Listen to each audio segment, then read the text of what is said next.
Bueno, bienvenidos a todos. Bueno, muchas gracias por visitar esta página. En esta oportunidad vamos a hablar de la primera cita anual o la primera festividad con la cual el Señor nos instruye a que la celebremos, ¿no?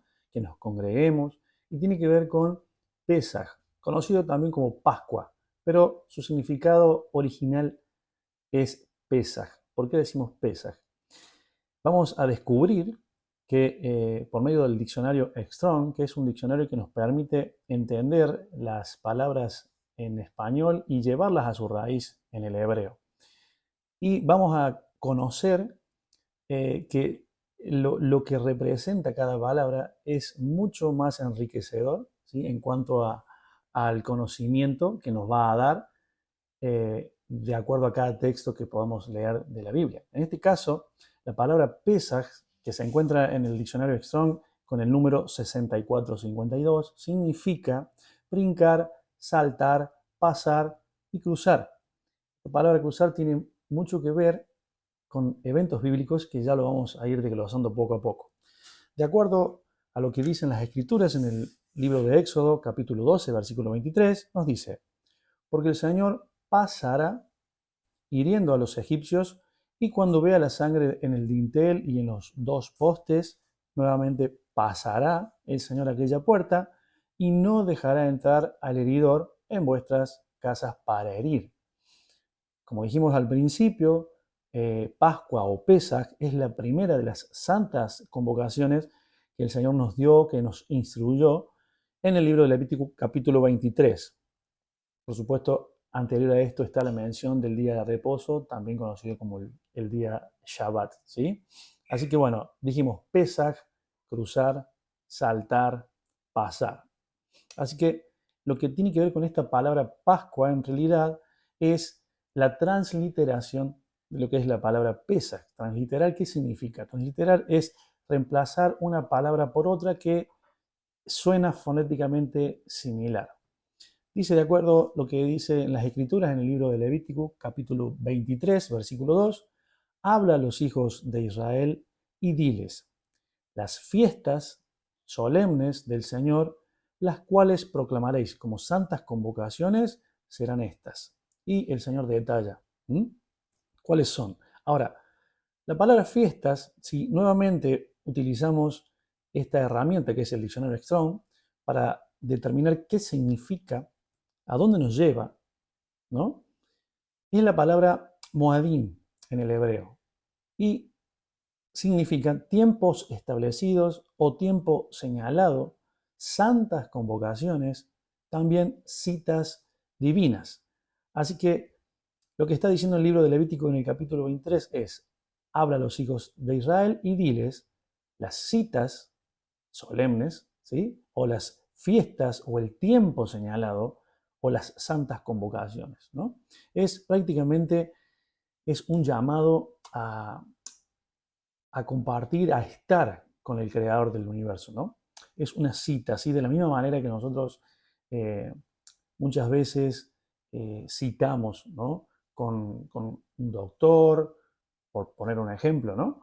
Y agendamos día y hora. De esta manera es mucho más importante porque estamos hablando de una cita con el Creador de los cielos y la tierra, ¿no? Estas fiestas son un reloj profético que nos van a anunciar la llegada del Mesías. ¿Cómo? Ya lo vamos a ir viendo.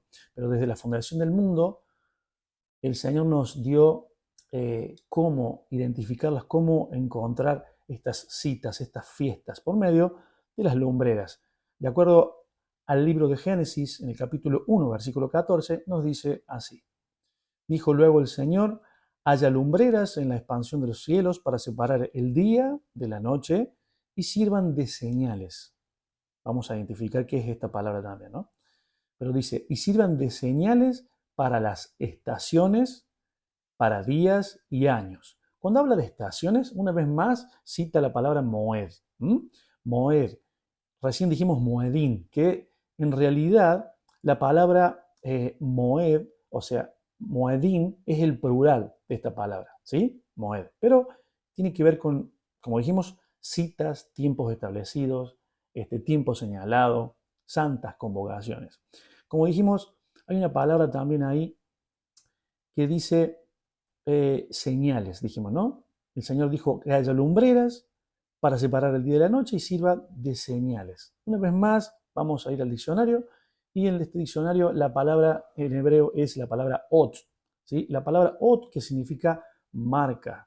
Y esta palabra ot, hay una referencia en el libro de Génesis, en el capítulo 4, versículo 15, que habla de un evento que se dio, ¿no? Que tiene que ver con Abel y Caín. Cuando una vez que Caín, él hace algo malo delante de los ojos de Dios, ¿no? Matando a su hermano Abel, él dice que huye espantado y tenía temor de que le hicieran daño. Pero el Señor dice que iba a poner en él, ot, utiliza esta palabra, una marca, una marca. O sea que podemos ver bíblicamente cómo el Señor intervino en la vida de Caín. Y en este caso, ¿por qué digo que es tan importante tener en cuenta esto? Porque de acuerdo a esta palabra ot, eh, la forma en que se forma, la manera en que está compuesta esta palabra es con letras. Y la letra hebrea es la Aleph y la Tav, ¿sí? Entonces, si unificamos ambas palabras, la Aleph y la Tav, es básicamente como hablar del Señor mismo, del Eterno, ¿sí? El que fue, el que es y el que será. El Aleph y la Tav, el Eterno, el que siempre estuvo, el que siempre será. ¿Mm?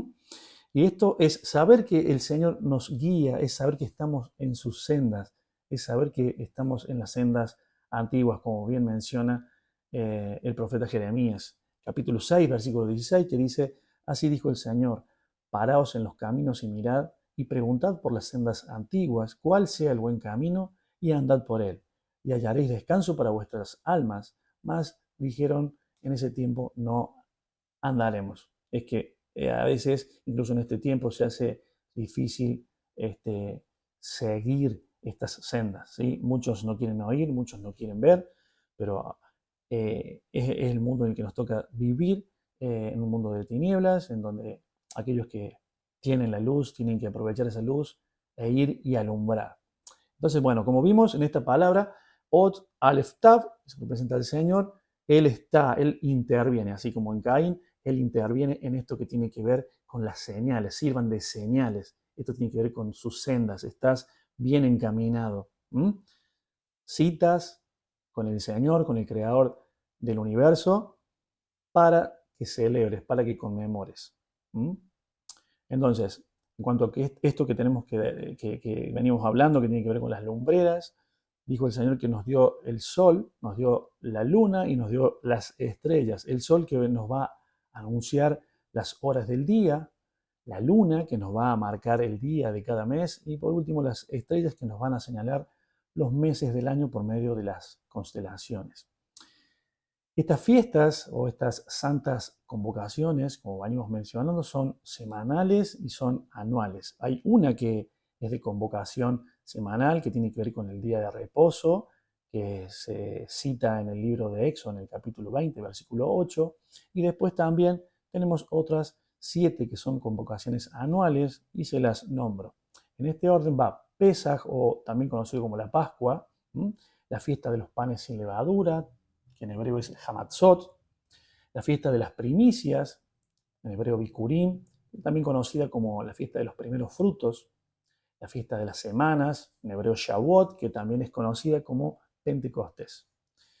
Después tenemos la fiesta de las trompetas o Yom Teruah, el día del perdón, Yom Kippur, también conocido como el día de expiación, y la séptima fiesta, que es la última para completar este calendario anual, tiene que ver con la fiesta de los tabernáculos, Sukkot, en hebreo, también conocido como la fiesta de las cabañas. En este caso nos estamos centrando en la fiesta de Pesach, ¿no? Lo que es Pascua.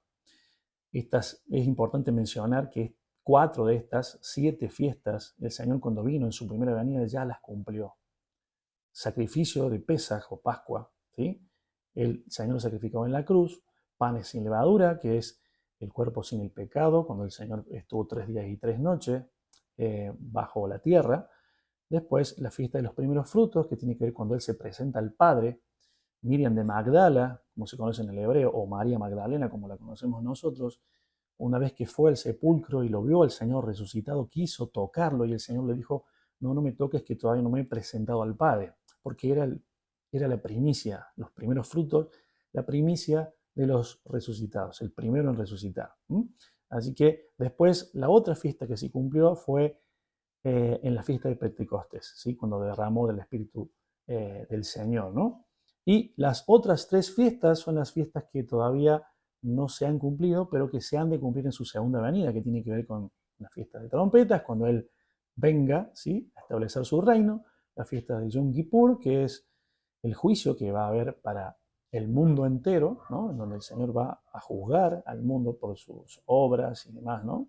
Y finalmente la fiesta de las cabañas, que tiene que ver con las bodas del Cordero, la eternidad, ¿sí? Un tiempo especial, un tiempo de estar con el Señor, disfrutando, ¿sí? La eternidad. Pero volviendo al Pesaj, bueno, vamos a ver que esto del Pesaj, el origen, nos va a remontar al tiempo en que Israel se encontraba en la opresión de Egipto. Estaba esclavo, era una nación a la cual le sobrevino 10 plagas enviadas por el Creador con el fin de liberar al pueblo de Israel de esa esclavitud, ¿no? Así que mientras ocurría cada una de las plagas, cuando llega la décima, que tiene que ver con la muerte de los primogénitos, de acuerdo a lo que dicen las Escrituras en el libro de Éxodo, capítulo 12, versículos 29 y 30, los hijos de Dios dice que mientras tanto obedecieron la instrucción de pintar los postes, ¿sí? Y dinteles de sus puertas con la sangre de un cordero perfecto. Entonces, con esas especificaciones que están bien establecidas en la Escritura, en el libro de Éxodo, en el capítulo 12, versículo 2, y este pueblo que estaba esclavo, pero que por medio de esas instrucciones se había de una manera, eh, eh, había puesto un par de objetivos, ¿sí? Para poder lograr salir ilesos de esta plaga, la décima, que fue tremenda, ¿no?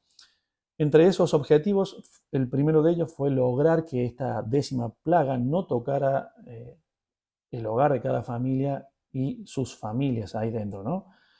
El siguiente objetivo era restablecer la relación que había entre el pueblo y el Señor, ¿no? Y por último, lograr la libertad, ¿sí? Ser un pueblo libre. Es así que durante esta santa convocación, año tras año, al igual que lo hacía el pueblo de Israel en aquel entonces, nosotros también conmemoramos la libertad que tenemos cuando en fe y en obediencia nos acercamos a nuestro Creador eh, a través de la sangre que nos hizo libres, ¿no? A través de la sangre que nos hizo libres del pecado. Así que bueno, dijimos Pesaj, la primera de las citas del año, la primera festividad, la primera santa convocación, de acuerdo a lo que dice el libro de Levítico en el capítulo 23, versículo 5. Esta es la primera, y me gusta hacer mención de esto que vamos a aprender a continuación, que tiene que ver con que en tiempos antiguos, desde hace ya tiempo, hay una costumbre que es llamada el pacto del umbral, que es muy importante que lo tengan en cuenta allí, mediante el cual las personas hacían pacto o acuerdos los unos con los otros, colocando la sangre de un animal kosher, que es un animal, significa kosher, significa un animal apartado, ¿sí? Un animal aprobado para el consumo o sacrificio. Entonces se colocaba la sangre de este animal, ¿no? Kosher, en un reservorio ubicado en la parte inferior del umbral, ¿no? Digamos, en la puerta de sus casas, en un reservorio que también se le llama un lebrillo, ¿sí? Y bueno, el umbral es eso, es la parte inferior de la puerta en una vivienda. Es ahí donde las personas dan paso para ingresar a la vivienda. En la cultura esta de Medio Oriente, el umbral era la parte más sagrada de la casa. Era ahí donde los pactos se hacían entre uno y otro, incluso hasta con otras deidades. Ahí, de acuerdo a cada casa, cada familia, adoraban al Dios que cada familia quería tener en su hogar, ¿no? La instrucción del primer Pesaj no era algo desconocido para aquella cultura, ya que como vimos Anteriormente, las culturas antiguas a estas cosas estaban acostumbrados, ¿no? Nosotros, al estar en una cultura occidental, nos hemos asimilado a otro tipo de tradiciones y costumbres, desconocemos estas costumbres porque hemos sido de alguna manera occidentalizados o asimilados, ¿sí? Nos hemos desenfocado del propósito divino. Pero nosotros debemos entender que la Biblia fue escrita en Medio Oriente por personas de ese lugar, quienes vivieron un estilo de vida diferente al de esta cultura que tenemos acá en Occidente. Dios se valió de esa cultura para instituir lo que fue aquel primer Pesaj y lograr de esa manera un pacto o un acuerdo con su pueblo. Estableció en cada hogar un templo. ¿Sí? Esa fue la intención del Padre. A cada padre de familia lo instituyó como un sacerdote y finalmente el umbral de la puerta fue como el altar del sacrificio. ¿Mm? Así que Pesaj, cruzar, dijimos, saltar o pasar, va a implicar eso, implica pactar con alguien, con el que habita en la casa, ¿no? Aquel que cruza el umbral está dispuesto a dar su vida por quienes habitan dentro de aquella casa. El que ingresa por otro lado, esto nos recuerda mucho a la Escritura, por lo que dice en su palabra, lo vamos a estar viendo, pero el que entra por otro lado, de acuerdo a esta cultura, se considera como un adversario, como un enemigo. En el Evangelio de Juan, en el capítulo 10, versículo 1, nos dice así: de cierto os digo, el que no entra por la puerta en el redil de las ovejas, sino que sube por otra parte, ese es el ladrón y el salteador. Esa era la enseñanza que nos daba Yeshua por medio de su palabra, ¿no? Así que si no pasa por el umbral, si no hay un acuerdo, no es más que el adversario, ¿sí? Aquel que no quiere entrar en pacto, directamente no pasaba por encima de la sangre, cruzando o saltando el umbral, sino que pisoteaba la sangre, lo tenía en poco, lo tenía como algo inmundo, como sin importancia, haciendo afrenta entonces en esa cultura al señor de la casa, ¿m? Siendo ese que lo hacía sin importarle un adversario. En la carta a los Hebreos se nos enseña lo siguiente, dice: ¿cuánto mayor castigo pensáis que merecerá el que pisoteare al Hijo de Dios y tuviere por inmunda la sangre del pacto en la cual fue santificado, e hiciere afrenta al Espíritu de gracia? ¿Mm? Se nos instruyó a muchos que Pascua es pasar de largo. ¿Mm? Se dice muchas veces que es eso, pasar de largo. Pero muy contrariamente a esta enseñanza, perdón, Dios no pasó de largo cada casa, sino que viendo la señal de la sangre del Cordero perfecto en los postes y en los dinteles de cada hogar, ¿sí? En las puertas, de estos que oyeron la voz de Dios, obedecieron la instrucción, dice que entonces el Señor pasó, cruzó, ¿sí? Aquel umbral, es decir, hizo Pesaj, ¿sí? Cruzó el umbral y habitó dentro de ese hogar, impidiendo de esa manera que, como dijimos en el pasaje al principio, el heridor entre en aquellos hogares. Éxodo 12:23, se lo repito por las dudas. Porque Dios pasará hiriendo a los egipcios y cuando vea la sangre en el dintel y en los dos postes, pasará. Hizo Pesaj, ¿sí? El Señor hacía Pesaj. Pasaba el umbral de aquella puerta y no dejará entrar al heridor en vuestras casas para herir. Si está la presencia de Dios en un hogar, no hay lugar para el heridor que vaya a querer herir. ¿Sí? Y hay una referencia más en el libro de Apocalipsis en el capítulo 3, versículo 20, que nos instruye. Dice: he aquí yo estoy a la puerta y llamo. Si alguno oye mi voz y abre la puerta, ¿sí? Si alguno oye y abre la puerta, es decir, le permite al Señor entrar a sus hogares, dice: entraré a Él y cenaré con Él y Él conmigo.